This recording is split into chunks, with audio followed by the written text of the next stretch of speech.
ചെറിയ പ്രൊമോഷൻ കിട്ടിയിരിക്കുകയാണ്. ഇത് ഉദ്ഘാടനം ചെയ്യേണ്ടിയിരുന്നത് പ്രമോദ് പയ്യന്നൂരാണ്. അദ്ദേഹത്തിൻ്റെ ഔദ്യോഗിക തിരക്കുകൾ കാരണം എത്തിച്ചേരാൻ കഴിഞ്ഞിട്ടില്ല. പക്ഷേ ഈ ചടങ്ങിൻ്റെ ഉദ്ഘാടനം അത് നിർവഹിക്കാൻ കിട്ടിയത് എന്നെ സംബന്ധിച്ചിടത്തോളം ഒരു ഭാഗ്യമായിട്ട് ഞാൻ കണക്കാക്കുന്നു. ജീവിതത്തിൽ എന്നെ സംബന്ധിച്ചിടത്തോളം വഴികാട്ടികൾ എന്ന് വിശേഷിപ്പിക്കാവുന്ന കുറച്ച് പേരാണ് ഈ സിനിമാ രംഗത്തുള്ളത്. ശ്രീ നെടുമുടി വേണു, ശ്രീനിവാസൻ, ഇന്നസെന്റ്, അങ്ങനെ ജഗതി ചേട്ടൻ, അങ്ങനെയുള്ളവരുടെ ലിസ്റ്റിൽ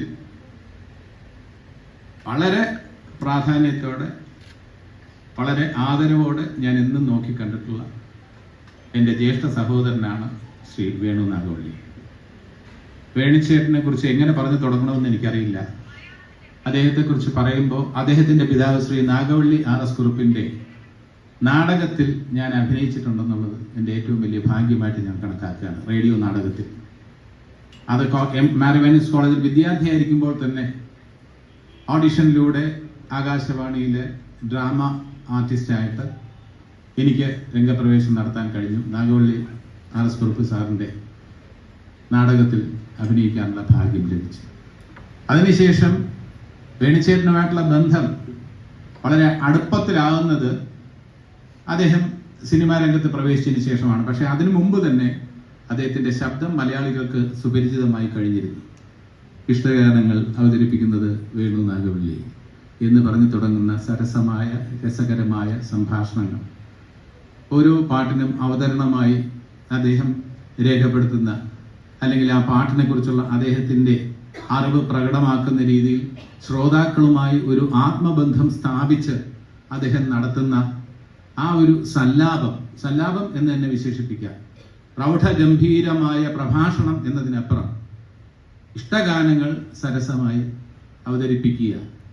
അവ ആദ്യമായിട്ടാണ് ആകാശവാണിയിൽ അങ്ങനെ ഒരു തരത്തിലുള്ള ഒരു ചിറ്റ്ചാറ്റിലൂടെ ഇഷ്ടഗാനങ്ങൾ അവതരിപ്പിക്കുന്നത്. അതുവരെ ഇഷ്ടഗാനങ്ങളോ നിങ്ങൾ ആവശ്യപ്പെട്ട ഗാനങ്ങളൊക്കെ അവതരിപ്പിച്ചിരുന്നത് പിന്നെ ഇടുക്കിയിൽ നിന്നും രാമചന്ദ്രൻ, കൊല്ലത്ത് നിന്നും എബ്രഹാം, കോഴിക്കോട്ട് നിന്നും മുഹമ്മദും കുടുംബവും, അങ്ങനെയൊക്കെ പറഞ്ഞ് ഒരു ഫോർമൽ ആയിട്ടുള്ള രീതിയിൽ ആരൊക്കെ ആവശ്യപ്പെട്ടിട്ടുണ്ട് അവരുടെ പേരുകളൊക്കെ വായിക്കുക. അതിനപ്പുറം ഒരു സല്ലാപത്തിന്റെ രീതിയിൽ പാട്ടുകൾ അവതരിപ്പിച്ച് തുടങ്ങിയത് വേണുചേട്ടനാണ് എന്നുള്ളത് നമുക്ക് അഭിമാനത്തോടെ അദ്ദേഹത്തെ ഓർക്കാൻ കഴിയുന്ന ഒരു കാര്യമാണ്. അത്രത്തോളം പരിചയം പ്രേക്ഷകരുടെ ഇടയിൽ അല്ലെങ്കിൽ ശ്രോതാക്കളുടെ ഇടയിൽ വന്നതിന് ശേഷമാണ് സിനിമാ രംഗത്തേക്ക് അദ്ദേഹം കടന്നു വരുന്നത്. വേറൊരു അടുപ്പം കൂടിയുണ്ട്. അത് പറയുമ്പോൾ എൻ്റെ ജ്യേഷ്ഠൻ രാജ്കുമാർ, അദ്ദേഹം ഇന്നില്ല, സെക്രട്ടേറിയറ്റിലെ സ്പെഷ്യൽ സെക്രട്ടറി ആയിട്ട് റിട്ടയർ ചെയ്ത രാജ്കുമാറിന്റെ ക്ലാസ്മേറ്റ് കൂടിയാണ് വേണുചേട്ടൻ. വേണുചേട്ടനാണ് ഞാൻ തിരുവനന്തപുരത്തെ പല വാടക വീടുകളിലും താമസിച്ചിരുന്നു. ഇവിടെ അടുത്ത തൈക്കാട് മൈതാനത്തിന്റെ തൊട്ടപ്പുറത്തുള്ള ആ പൗണ്ട് കോളനിയുടെ ഓപ്പോസിറ്റ് ആയിട്ടുള്ള ഒരു വീട്ടിൽ ഞാൻ വാടകയ്ക്ക് താമസിച്ചിട്ടുണ്ട്. അപ്പൊ അന്ന് വേണുചേട്ടനും എൻ്റെ ജ്യേഷ്ഠനുമായിട്ടുള്ള അടുപ്പം എനിക്ക് നന്നായിട്ട് അറിയാം. പിന്നീട് സ്വന്തമായിട്ടൊരു വീട് വയ്ക്കാൻ കുറച്ച് സ്ഥലം വാങ്ങി ഒരു വീട് വയ്ക്കാൻ നേരത്ത് വേണുചേട്ടനോട് ഞാൻ പറഞ്ഞു, ഒരു സ്ഥലം വാങ്ങിയിട്ടുണ്ട്, ഇനി എനിക്കൊരു വീട് വയ്ക്കണം, സ്വന്തമായിട്ടൊരു വീടില്ല, എൻ്റെ സ്വപ്നമാണ്. അപ്പൊ വേണുചേട്ടനാണ് സജസ്റ്റ് ചെയ്തത്. അതിന് ജഗദീഷ് ഒരു കാര്യം ചെയ്യും, ചന്ദ്രമോഹനെ ചെന്നൊന്ന് കണ്ടാൽ മതി. ചന്ദ്രമോഹൻ എന്ന് പറഞ്ഞാൽ രാജ്കുമാറിന്റെ എൻ്റെയൊക്കെ ക്ലാസ്മേറ്റ് ആണ്. അങ്ങനെ ചന്ദ്രമോഹൻ എന്ന ആർക്കിടെക്റ്റുമായിട്ടുള്ള അടുപ്പം തുടങ്ങുന്ന അവിടെ നിന്നാണ്. ഇന്ത്യയിലെ തന്നെ ഏറ്റവും മികച്ച ആർക്കിടെക്റ്റുമാരിൽ ഒരാളാണ് ചന്ദ്രമോഹൻ. അദ്ദേഹവുമായിട്ടുള്ള ബന്ധം അത് തുടങ്ങാനുള്ള ഒരു നിമിത്തമായത് വേണുചേട്ടനാണ്. പിന്നീട് വേണുചേട്ടൻ കഥാകൃത്ത് എന്ന നിലയിൽ, തിരക്കഥാകൃത്ത് എന്ന രീതിയിൽ വളരെയധികം എസ്റ്റാബ്ലിഷ്ഡായി. ബാലചന്ദ്ര മേനോൻ സാറിൻ്റെ പല ചിത്രങ്ങളിലും നല്ല വേഷങ്ങൾ അദ്ദേഹം മലയാള സിനിമയ്ക്ക് നൽകി, ബാലചന്ദ്ര മേനോൻ സാറിൻ്റെ ചിത്രങ്ങളിലൂടെ. പിന്നെ അദ്ദേഹത്തിനുള്ളിൽ ഒരു നല്ല റൈറ്റർ ഉണ്ട് എന്നുള്ളൊരു കാര്യം എല്ലാവർക്കും വ്യക്തമാകുന്ന രീതിയിൽ കുറേ സ്ക്രിപ്റ്റുകൾ, നല്ല സ്ക്രിപ്റ്റുകൾ അദ്ദേഹം എഴുതി. അതിൽ ഗുരുജി ഒരു വാക്ക് നമ്മൾ എടുത്ത് പറയേണ്ട ഒരു സിനിമയാണ്. എന്തായാലും അദ്ദേഹത്തിന് സംഗീതവുമായിട്ടുള്ള ബന്ധം കാരണം അദ്ദേഹം അഭിനയിച്ചിട്ടുള്ള ചിത്രങ്ങളിൽ, അദ്ദേഹം തിരക്കഥ എഴുതിയിട്ടുള്ള ചിത്രങ്ങളിൽ, അദ്ദേഹം സംവിധാനം ചെയ്തിട്ടുള്ള ചിത്രങ്ങളിൽ എല്ലാം തന്നെ മനോഹരമായിട്ടുള്ള ഗാനങ്ങളുണ്ട്. തിരക്കഥ എഴുതിയിട്ടുള്ള ഗുരുജി ഒരു വാക്കില് എത്ര നല്ല പാട്ടുകളുണ്ടെന്നറിയാം. ഈ ഗാനം മറക്കുമോ എന്ന ഒരു ചിത്രം അതത്ര വേണ്ടത്ര ശ്രദ്ധിക്കപ്പെട്ട ഒരു ചിത്രമായില്ലെങ്കിൽ പോലും അതിലെ പാട്ടുകൾ സൂപ്പർ ഹിറ്റായിരുന്നു. അങ്ങനെ വേണിച്ചേട്ടൻ റൈറ്റർ എന്ന രീതിയിൽ എസ്റ്റാബ്ലിഷ്ഡ് ആയതിനു ശേഷം പിന്നീടാണ് സംവിധായകൻ എന്ന നിലയിൽ അദ്ദേഹം കടന്നു വരുന്നത്. സുഗമോ ദേവി എന്ന ചിത്രത്തിലൂടെയാണ് അദ്ദേഹം കടന്നു വരുന്നത്. ആ സമയത്തൊക്കെ സുഗമോ ദേവി സമയത്ത് എനിക്ക് വേണിച്ചേട്ടനുമായിട്ട് അത്ര അടുപ്പമില്ല. സുഗമോ ദേവിയുടെ റിലീസിന് ശേഷം അത് ഒരു സൂപ്പർ ഹിറ്റായി മാറിക്കഴിഞ്ഞതിന് ശേഷമാണ് വീണ്ടും, അപ്പോഴേക്കും ഞാനും സിനിമാ രംഗത്തേക്ക് വന്നു കഴിഞ്ഞിരുന്നു. ഓടരതമ, വാളറിയാം, മൈഡിയർ കുട്ടിച്ചാത്തൻ എന്നീ ചിത്രങ്ങളിലൂടെ ഞാൻ സിനിമാ രംഗത്ത് വന്നതിന് ശേഷം പിന്നെ ഞാൻ വേണിച്ചേട്ടനുമായിട്ട് വളരെയധികം അടുപ്പം, ഒരർത്ഥത്തിൽ പറഞ്ഞാൽ അദ്ദേഹത്തിന്റെ സിനിമയിൽ അഭിനയിക്കാൻ വേണ്ടി തന്നെ നിരന്തരം അദ്ദേഹത്തെ സന്ദർശിക്കാൻ തുടങ്ങി. അപ്പൊ ആദ്യമായിട്ട് അദ്ദേഹം എനിക്കൊരു അവസരം തരുന്നത് സർവകലാശാല എന്ന ചിത്രത്തിലാണ്. വലിയ വേഷമൊന്നുമില്ല, പക്ഷെ അതിനകത്തൊരു പിവറ്റൽ റോളാണ്, ഒരു ലൈബ്രറിയന്റെ വേഷം. അപ്പോ ഈ ചെറിയ വേഷമാണെന്നുള്ള ഒരു വ്യത്യാസമൊന്നുമില്ലാതെ തുല്യമായിട്ടുള്ള പരിഗണന എല്ലാവർക്കും നൽകിയിരുന്ന ഒരു സ്നേഹസമ്പന്നനായിരുന്നു. സുഹൃത്തുക്കൾക്ക് വേണ്ടി എല്ലാ കാലത്തും, ഉണ്ണി സൂചിപ്പിച്ച പോലെ സുഹൃത്തുക്കൾ എന്ന് പറയുമ്പോൾ അധികം സുഹൃത്തുക്കളില്ല, പക്ഷെ ഉള്ള സുഹൃത്തുക്കൾ അദ്ദേഹത്തിനെ സംബന്ധിച്ചിടത്തോളം ഒരു സമ്പത്ത് തന്നെയാണ്. അദ്ദേഹത്തിന്റെ ജീവിതത്തിന്റെ ഒരു ഫിലോസഫി എന്ന് പറയുന്നത് അന്നത്തെ കാലത്ത് വലിയ വിവാദമായിരുന്നു. കമ്മ്യൂണിസം എന്ന് പറയുന്നത് ഈശ്വര വിശ്വാസവുമായി ബന്ധപ്പെടുത്തിയാണ് അദ്ദേഹം എന്നും കണ്ടിട്ടുള്ളത്. ഒരു യഥാർത്ഥ സഖാവിന് ഈശ്വര വിശ്വാസവും ആകാം, അല്ലെങ്കിൽ ഈശ്വര വിശ്വാസമുള്ള ഒരു കമ്മ്യൂണിസ്റ്റ്, ആ കമ്മ്യൂണിസ്റ്റിന് കൂടുതൽ പ്രസക്തിയുണ്ട് സമൂഹത്തിൽ എന്ന് സ്ഥാപിക്കാൻ അദ്ദേഹം ശ്രമിച്ചപ്പോൾ അക്കാലത്ത് അതൊരു വിവാദമായി മാറിയിരുന്നു. പക്ഷെ ഇന്ന് കാലം തെളിയിച്ചിരിക്കുകയാണ്, ഈശ്വര വിശ്വാസിയാകാം ഒരു കമ്മ്യൂണിസ്റ്റിന്. വിശ്വാസവും പ്രത്യയശാസ്ത്രവുമായി അങ്ങനെ അകൽച്ച പാലിക്കേണ്ട കാര്യമില്ല എന്ന യാഥാർത്ഥ്യം ഇന്ന് നമ്മളെല്ലാവരും തിരിച്ചറിയുന്നു. വേണിച്ചേട്ടൻ എത്രയോ വർഷങ്ങൾക്ക് മുമ്പ് അത് പറഞ്ഞു. അദ്ദേഹം ഒരു കമ്മ്യൂണിസ്റ്റാണ്, അതേസമയം ഒരു ഈശ്വര വിശ്വാസിയും കൂടിയാണ്. അപ്പൊ അങ്ങനെ ഈ ഫ്രണ്ട്ഷിപ്പിന്റെ കാര്യത്തില്, സുഹൃത്ബന്ധത്തിന്റെ കാര്യത്തിൽ, സമൂഹത്തിന്റെ കാര്യത്തിൽ, സമൂഹത്തിൽ എന്തൊക്കെയാണ് ഒരു കലാകാരൻ ചെയ്യേണ്ടത്, ഒരു കലാകാരന്റെ പ്രതിബദ്ധത എന്താണ്, സമർപ്പണം എന്താണ്, എന്തായിരിക്കണം എന്ന കാര്യത്തിൽ വ്യക്തമായ ഒരു ബോധമുണ്ടായിരുന്നു, അദ്ദേഹത്തിന് ബോധ്യമുണ്ടായിരുന്നു. അതനുസരിച്ച് പ്രവർത്തിച്ചു. തന്റെ സിനിമകളിൽ ഹാസ്യമായിക്കോട്ടെ എന്തായിക്കോട്ടെ അതിനകത്ത് ഒരു ഇമോഷൻസിന്, സെന്റിമെന്റ്സിന് അദ്ദേഹത്തിന് എക്കാലത്തും പ്രിയങ്കരമായിരുന്നു. ഹ്യൂമറൊക്കെ അവതരിപ്പിച്ച്, അപ്പൊ സുഗമോ ദേവി എന്ന ആദ്യ ചിത്രം എടുത്തു നോക്കുകയാണെന്നുണ്ടെങ്കിൽ അതിന് ഫ്രണ്ട്ഷിപ്പിന്റെ ആ ബോണ്ടിങ് എന്ന് പറയുന്നത്, മോഹൻലാൽ ജഗതി ചേട്ടന്റെ ആ കോമ്പിനേഷൻ നമുക്കൊരിക്കലും മറക്കാൻ കഴിയില്ല. എനിക്ക് ഭാഗ്യവശാൽ അതിലെ മോഹൻലാൽ അവതരിപ്പിച്ച കഥാപാത്രം ജീവിച്ചിരുന്ന ഒരു വിദ്യാർത്ഥിയാണ് മോഡൽ സ്കൂളിൽ. സൈമൺ എന്നാണ് അദ്ദേഹത്തിന്റെ പേര്. നോക്കൂ, ആ സൈമൺ പാടിയിരുന്ന ഒരു പാട്ടിന്, എനിക്ക് പാട്ടൊന്നും ഓർമ്മയില്ല, പക്ഷെ ആ പാട്ടിന്റെ ഒരു വരി എൻ്റെ മനസ്സിൽ, ഞാനന്ന് സൈമണൊക്കെ 10ാം ക്ലാസ്സിൽ പഠിക്കുമ്പോൾ, അല്ലെങ്കിൽ വേണിച്ചേട്ടൻ 10ാം ക്ലാസ്സിൽ പഠിക്കുമ്പോൾ ഞാനൊക്കെ 4ാം ക്ലാസ്സിൽ പഠിക്കുകയാണ്. ആ സമയത്ത് സൈമൺ പാടിയിരുന്ന ഒരു പാട്ടിന്റെ ഒരു വരി എപ്പോഴും എനിക്ക് ഓർമ്മയുണ്ട്. കാരണം സൈമൺ ഒരു ആക്സിഡന്റിലാണ് മരിച്ചു പോകുന്നത്. സൈമൺ വിട്ടുപിരിയുന്നത്. അപ്പോൾ ആ കവടിയാർ റോഡിൽ ബൈക്കിൽ പോകുമ്പോൾ തൊട്ട് ഫ്രണ്ടിൽ ഒരു കാളവണ്ടി ഉണ്ടായിരുന്നു. ഒരു ഡേഞ്ചർ സിഗ്നലൊന്നും, റെഡ് ലൈറ്റ് ഒന്നും ഇല്ലായിരുന്നു. രാത്രി ആ കാളവണ്ടിയിൽ ഇടിച്ചാണ് സൈമൺ മരിക്കുന്നത് എന്നാണ് ഞാൻ മനസ്സിലാക്കുന്നത്. എൻ്റെ ഓർമ്മ അതാണ്. അന്ന് സൈമൺ ഗാനമേളയിലും വളരെ സീനിയർ വിദ്യാർത്ഥിയാണ്, എൻ്റെ വളരെ സീനിയർ വിദ്യാർത്ഥിയാണ്. വേണിച്ചേട്ടനും പാടിയിട്ടുണ്ട്. അന്ന് സൈമൺ പാടിയ പാട്ട്, സുന്ദരി ഈ മധുരിമമായുകയില്ലേ സുന്ദരി ലവ് ലവ് ലൈഹ മുझे ലവ് ലവ് ലൈഹ, അങ്ങനെ ഒരു പാട്ട് പാടിയതായിട്ട് എത്രയോ വർഷം ഞാൻ ഓർത്തിരുന്നു.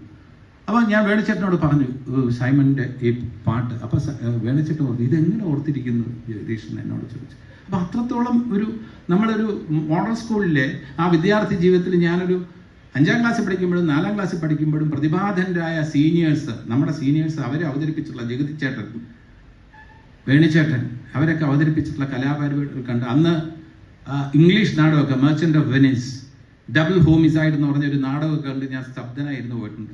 വെളിയിൽ നിന്നൊരു ട്രൂപ്പ് വന്ന്, കാബൂളിവാല എന്ന് പറഞ്ഞ ട്രൂപ്പ്, അന്ന് 25 പൈസ ടിക്കറ്റ് ആയിരുന്നു. ടിക്കറ്റ് എടുത്ത് ആ കാബൂളിവാല എന്ന് ഉണ്ണിക്കൊക്കെ ഓർമ്മ കാണും ആ നാടകം. അത് കണ്ട് ഞങ്ങളൊക്കെ വളരെയധികം ഇംപ്രസ്ഡായി, വളരെ രസകരമായി കാണാൻ കഴിഞ്ഞ ഒരു നാടകമാണ്. ഞാൻ ദീർഘിപ്പിക്കുന്നില്ല. അപ്പൊ വേണിച്ചേട്ടൻ എന്ന് പറയുന്ന വ്യക്തി എന്നെ സംബന്ധിച്ചിടത്തോളം സ്നേഹത്തിൻ്റെ പ്രതീകമാണ്. ഫ്രണ്ട്സിന് വേണ്ടി ജീവിച്ച ഒരു മനുഷ്യനാണ്. അല്ലെങ്കിൽ ഫ്രണ്ട്സിന് വേണ്ടി ഒരർത്ഥത്തിൽ ജീവിതം ഹോമിച്ച ഒരു കലാകാരനാണ്. കാരണം സ്വന്തമായിട്ട് അദ്ദേഹം ഒരു അസറ്റ് ഉണ്ടാക്കാൻ ശ്രമിച്ചിട്ടില്ല. ഒരു കാലത്തും സ്വന്തമായിട്ട് എന്തെങ്കിലും ഉണ്ടാക്കണം, അല്ലെങ്കിൽ പൈസയുടെ പിന്നാലെ, പണത്തിൻ്റെ പിന്നാലെ ഒരിക്കലും സഞ്ചരിച്ചിട്ടില്ല. അദ്ദേഹം വിചാരിച്ചിരുന്നെങ്കിൽ ഇതിനേക്കാളൊക്കെ ഒരുപാട് പണം ഉണ്ടാക്കാൻ കഴിയുമായിരുന്നു. സുഹൃത്ത് ബന്ധം വെച്ച് വേണമെങ്കിൽ അദ്ദേഹത്തിന് പടം പ്രൊഡ്യൂസ് ചെയ്യാം. മോഹൻലാലുമായിട്ടുള്ള ബന്ധം അനുസരിച്ചാണെങ്കിൽ വേണിച്ചേട്ടനൊരു പടം പ്രൊഡ്യൂസ് ചെയ്യാം. ഒരിക്കലും ശ്രമിച്ചിട്ടില്ല. അതൊന്നും വേണ്ട എന്നുള്ള രീതിയിൽ. മാത്രമല്ല, അദ്ദേഹം വഴുതക്കാട് താമസിക്കുമ്പം ഞാൻ ഓർക്കുന്നു, ഒരുപാട് ഫ്രണ്ട്സ് വൈകുന്നേരം വരും. ട്രിവാൻഡ്രം ക്ലബ്ബിൽ നിന്ന് ഫുഡ് ഓർഡർ ചെയ്യും. എല്ലാവർക്കും പൈസ മുഴുവൻ കൊടുക്കുന്ന വേണിച്ചേട്ടനാണ്. മറ്റാരെയും കൊടുക്കാൻ സമ്മതിക്കില്ല. അമ്മ അസോസിയേഷനിൽ കൈനീട്ടം, അത് എന്താ പറയുക, കലാകാരന്മാര്, അവശത അനുഭവിക്കുന്ന കലാകാരന്മാർക്കുള്ള ഒരു പൈസയല്ല. സർവീസ് ഏതെങ്കിലും തരത്തിൽ മലയാള സിനിമയെ സേവിച്ചിട്ടുള്ള ആൾക്കാർക്കുള്ള ഒരു വളരെ ബഹുമാനത്തോടെ ആദരവോടെ നൽകുന്ന ഒരു സഹായം അല്ലെങ്കിൽ ഒരു റെക്കഗ്നീഷൻ ആണ് എന്ന് പറഞ്ഞിട്ട് പോലും വേണിച്ചേട്ടൻ പറഞ്ഞു, എനിക്ക് വേണ്ട. സാമ്പത്തികമായി പ്രശ്നങ്ങളുള്ള ഒരുപാട് കലാകാരന്മാരും കലാകാരികളും അമ്മയിലുണ്ട്, നിങ്ങൾ അവർക്കാർക്കെങ്കിലും കൊടുക്കൂ. അങ്ങനെ പറയുമ്പോൾ പോലും വേണിച്ചേട്ടനൊരു വളരെ പൈസയുള്ള ആളൊന്നുമല്ല, പണക്കാരനല്ല. അദ്ദേഹം പറഞ്ഞത് അതാണ്. അദ്ദേഹം ജീവിതത്തിൽ ഒരിക്കലും ഈ അമ്മയുടെ കൈനീട്ടം എന്ന് പറയുന്ന ഒരു സംഭവം അദ്ദേഹം വാങ്ങിയിട്ടില്ല. അപ്പോൾ ആലോചിച്ച് നോക്കൂ, അതായിരുന്നു വേണിച്ചേട്ടൻ. ജീവിച്ചപ്പോൾ മുഴുവൻ ഒരു റോയൽ ലൈഫായിരുന്നു. അത് ആരുടെയും മുന്നിൽ കൈനീട്ടില്ല. അത് അദ്ദേഹത്തിൻ്റെ ഒരു പ്രത്യേകതയാണ്. പ്രിൻസിപ്പിളുള്ള മനുഷ്യനാണ്. സുഹൃത്തുക്കൾക്ക് വേണ്ടി, അതേപോലെ അവസരങ്ങൾക്ക് വേണ്ടി ഫ്രണ്ട്ഷിപ്പ്, അദ്ദേഹത്തിന് ഫ്രണ്ട്ഷിപ്പുള്ള, അദ്ദേഹം വന്നതെല്ലാം KG ജോർജ് സാറിൻ്റെ ഉൾപ്പെടെയുള്ള വളരെ പ്രതിഭാതൻ്റായ മോഹൻ ഉൾപ്പെടെയുള്ള സംവിധായകരുടെ ചിത്രങ്ങളിലൂടെയാണ് അദ്ദേഹം സിനിമാ രംഗത്തേക്ക് കടന്നു വന്നത്. പക്ഷെ അതിൻ്റെ പേരിൽ ആരോടെങ്കിലും ചെന്ന് അവസരത്തിന് വേണ്ടി കൈനീട്ടാൻ അദ്ദേഹം ഒരിക്കലും തയ്യാറായിട്ടില്ല. അപൂർവം ചിത്രങ്ങളിൽ മാത്രമേ അദ്ദേഹമായിട്ട് അഭിനയിക്കാനുള്ള ഭാഗ്യം എനിക്ക് ലഭിച്ചിട്ടുള്ളൂ. എൻ്റെ ആദ്യത്തെ, അല്ലെങ്കിൽ മലയാളത്തിലെ ആദ്യത്തെ സീരിയൽ എന്ന് വിശേഷിപ്പിക്കാവുന്ന കൈരളി വിലാസം ലോഡ്ജ് എന്ന നെടുമുടി വേണുചേട്ടൻ ഡയറക്റ്റ് ചെയ്ത TV സീരിയലിൻ്റെ ഒരു ടീം എന്ന് പറയുന്നത് എനിക്കൊരിക്കലും മറക്കാൻ കഴിയാത്ത ഒരു ടീമാണ്. ആലോചിച്ച് നോക്കൂ, ശ്രീ നെടുമുടി വേണു ഡയറക്റ്റ് ചെയ്യുന്നു കൈരളി വിലാസം ലോഡ്ജ്. ശ്രീ വേണു നാഗവള്ളി, ജഗന്നാഥൻ ചേട്ടൻ, കരമന ജനാർദ്ദൻ നായർ ചേട്ടൻ, MS തൃപ്പൂണിത്തുറ, മണിയമ്പിള്ള രാജ്, ഞാൻ, ഇന്നസെൻ്റ് ഏട്ടൻ, ശ്രീനിവാസൻ, അങ്ങനെ ഒരു നല്ല ടീമാണ്. കുറേ ദിവസം 13 എപ്പിസോഡേ ഉള്ളൂ. അത് ഷൂട്ട് ചെയ്ത് എനിക്ക് തോന്നുന്നു ഒരു 25 ദിവസം ഒരു ഷെഡ്യൂൾ. ചിത്രാഞ്ജലിയിൽ ഒരു സെറ്റിട്ടാണ് ഞങ്ങൾ ഷൂട്ട് ചെയ്തത്. ഒരിക്കലും മറക്കാൻ കഴിയില്ല. അതേപോലെ വേണിച്ചേട്ടൻ എനിക്ക് തന്നിട്ടുള്ള വേഷങ്ങളുടെ കാര്യത്തിൽ എന്തെങ്കിലുമൊക്കെ പ്രത്യേക, സർവകലാശാലയിലെ ലൈബ്രറി, അതിനുശേഷം സ്വാഗതം എന്ന ചിത്രത്തിൽ അദ്ദേഹം എനിക്ക് തന്ന കഥാപാത്രത്തിന്റെ പേര് തന്നെ ഡിഫറെൻ്റാണ്. ഹിറോഷൻ, അങ്ങനെ ഒരു പേര് ഇവിടെ കേരളത്തിൽ ആർക്കും കേട്ടിട്ടില്ല. ഹിരോഷിമ, നാഗസാക്കി, ആ ബോംബെട്ട സ്ഥലങ്ങൾ, ജപ്പാനുമായിട്ടുള്ള ഒരു കണക്ഷൻ വെച്ചിട്ട് എനിക്കിട്ട പേരാണ് ഹിറോഷൻ. അപ്പോൾ അന്ന് ഞാൻ മിമിക്രി പോലെ രാഷ്ട്രീയ നേതാക്കൾ നടക്കുന്ന ശൈലിയൊക്കെ ഞാൻ വേണിച്ചേട്ടൻ്റെ മുന്നിൽ നടന്ന് കാണിച്ചിട്ടുണ്ട്. ഞാൻ അത് കോൺഗ്രസ്സുകാരൻ ഇങ്ങനെയായിരിക്കും നടക്കുക, കമ്മ്യൂണിസ്റ്റുകാരൻ ഇങ്ങനെയായിരിക്കും നടക്കുക എന്ന് പറഞ്ഞു വേണിച്ചേട്ടൻ ഗംഭീരമായിട്ട് എൻജോയ് ചെയ്യും. അതായത് വേണിച്ചേട്ടൻ ചിരിക്കുന്ന കണ്ടു കഴിഞ്ഞാൽ നമുക്ക് തന്നെ ഒരു സഫോക്കേഷൻ തോന്നും. ഒരു ശ്വാസം എടുക്കാത്ത രീതിയിൽ ചിരിക്കും. ഞാനിങ്ങനെ കോൺഗ്രസ്സുകാരൻ ഇങ്ങനെയാണ് നടക്കുന്നതെന്ന് പറയുമ്പോൾ അത്രയും ചിരിയാണ്. അപ്പോൾ ഞാൻ പറഞ്ഞു, വേണിച്ചേട്ടൻ്റെ ഈ ചിരി തന്നെ എനിക്ക് ഏതെങ്കിലും ഒരു പടത്തിൽ അവതരിപ്പിക്കാം. പിന്നെ കാണുന്ന കാര്യം എന്ന് വെച്ചാൽ, സ്വാഗതത്തിൽ എനിക്കധികം ഡയലോഗൊന്നുമില്ല. ഏത് സമയം നോക്കിയിരുന്നാലും ഞാൻ എൻ്റെ കാമുകിയായിട്ട് ഒരു മരത്തിൻ്റെ ചുവട്ടിലിരുന്ന് ഇങ്ങനെ ചിരിക്കുകയാണ്. എന്താണ് ഇവർ ചിരിക്കുന്നതെന്ന് ആർക്കും അറിയില്ല. ഇങ്ങനെ ചിരിച്ചുകൊണ്ടിരിക്കുന്നത് അത് വേണിച്ചേട്ടൻ ക്രിയേറ്റ് ചെയ്ത ക്യാരക്ടറാണ്. ഹിറോഷൻ എന്നാണ് ക്യാരക്ടറിൻ്റെ പേര്. അഗ്നിദേവനിലെ ക്യാരക്ടർ, മുരുകൻ എന്ന് പറയുന്ന കഥാപാത്രം, കൊതുക് കണ്ട അലർജിയുള്ള ഒരു ക്യാരക്ടർ. അത് എത്ര രസകരമായിട്ടാണ് അദ്ദേഹം അവതരിപ്പിച്ചിട്ടുള്ളത്. ഇതൊക്കെയാണ് എനിക്ക് അദ്ദേഹത്തെക്കുറിച്ചുള്ള ഓർമ്മകൾ.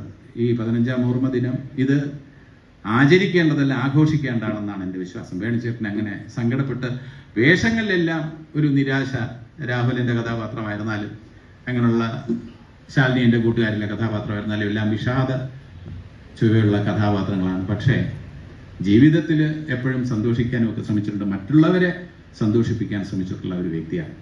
ഉള്ളിൽ അദ്ദേഹത്തിൻ്റെതായിട്ടുള്ള പ്രശ്നങ്ങൾ ഉണ്ടായിരുന്നിരിക്കും, പക്ഷെ അതൊരിക്കലും അദ്ദേഹം ബാക്കിയുള്ളവരുമായിട്ട് ഷെയർ ചെയ്ത് ഒരു ഗ്രൂമി അന്തരീക്ഷം ഒരിക്കലും ക്രിയേറ്റ് ചെയ്യാൻ ശ്രമിച്ചിട്ടില്ല.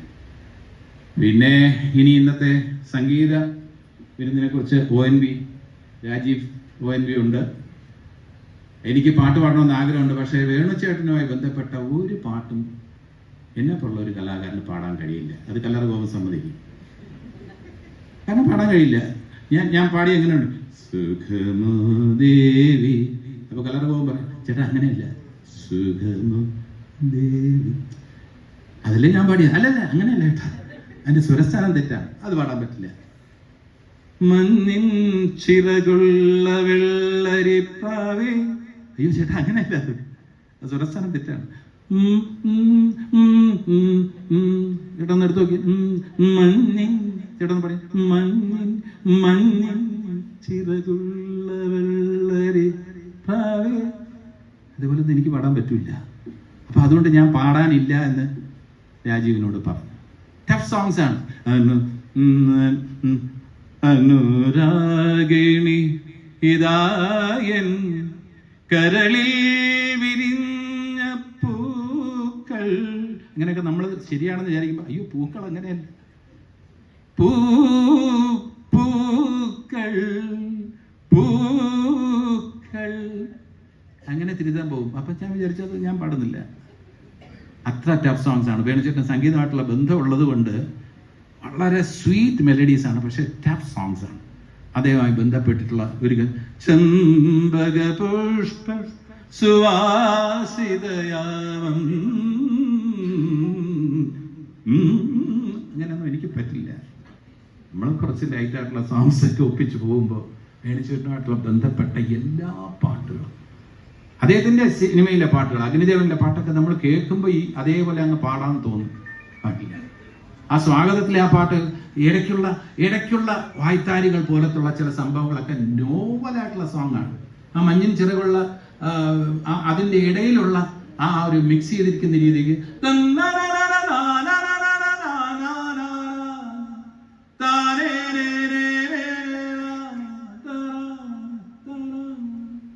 മഞ്ഞിൻ ചിറകുള്ള വെള്ളരി പ്രാവേ. അതിന്റെ ഇടയ്ക്ക് രാധാകൃഷ്ണൻ ചേട്ടൻ അതിലേക്ക് പാടും,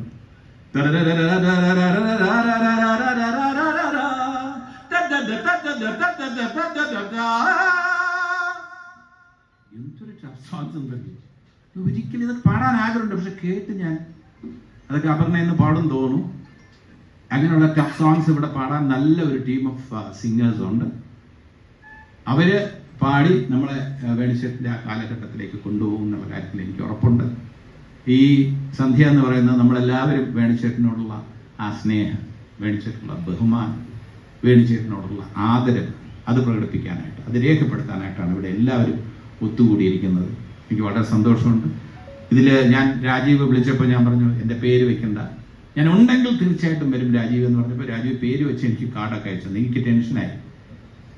ഞാൻ പത്തനംതിട്ട ഷൂട്ട് ചെയ്യായിരുന്നു, ഡോസ് എന്ന് പറഞ്ഞൊരു ചിത്രം. അന്ന് അവർ പറഞ്ഞത് ആ ദിവസം ഒരു ദിവസം എക്സ്റ്റെൻഡഡ് ആയി പോയി കഴിഞ്ഞാൽ ഞാൻ എത്തിയില്ലെങ്കിൽ അതൊരു ഗുരുനിന്ദയായിട്ട് എനിക്ക് തന്നെ എനിക്ക് തോന്നി. കാരണം വെച്ചാൽ എൻ്റെ കരിയറിൽ ഞാൻ പറഞ്ഞല്ലോ, എന്നെ ജഗദീഷ് ആക്കുന്നതിൽ വലിയ പങ്ക് വഹിച്ചിട്ടുള്ള സിനിമാ രംഗത്തെ പ്രമുഖരിൽ ഒരു വലിയ സ്ഥാനം വഹിക്കുന്ന ആളാണ് ശ്രീ വേണുനാഥൻ. അദ്ദേഹത്തിൻ്റെ ഈ 15ാം ഓർമ്മദിനം ഇങ്ങനെ സംഘടിപ്പിക്കാൻ മുൻകൈയെടുത്ത ശ്രീമതി ലളിതാംബിക നാഗവള്ളി, അതോടൊപ്പം തന്നെ ഇവിടെ സന്നിഹിതരായിട്ടുള്ള ഈ വിശിഷ്ട വ്യക്തിത്വങ്ങൾ, ഞങ്ങളുടെ എല്ലാം പ്രിയപ്പെട്ട മകനെ പോലെ ഞങ്ങളെല്ലാവരും കണക്കാക്കുന്ന വിവേക്, ഒരുപാട് നന്ദി, സന്തോഷം എല്ലാം രേഖപ്പെടുത്തുകയാണ്. ഈ പ്രൗഢഗംഭീരമായ ഈ ചടങ്ങിൻ്റെ ഉദ്ഘാടനം നിർവഹിച്ചതായി ഞാൻ പ്രഖ്യാപിക്കുകയാണ്. നന്ദി.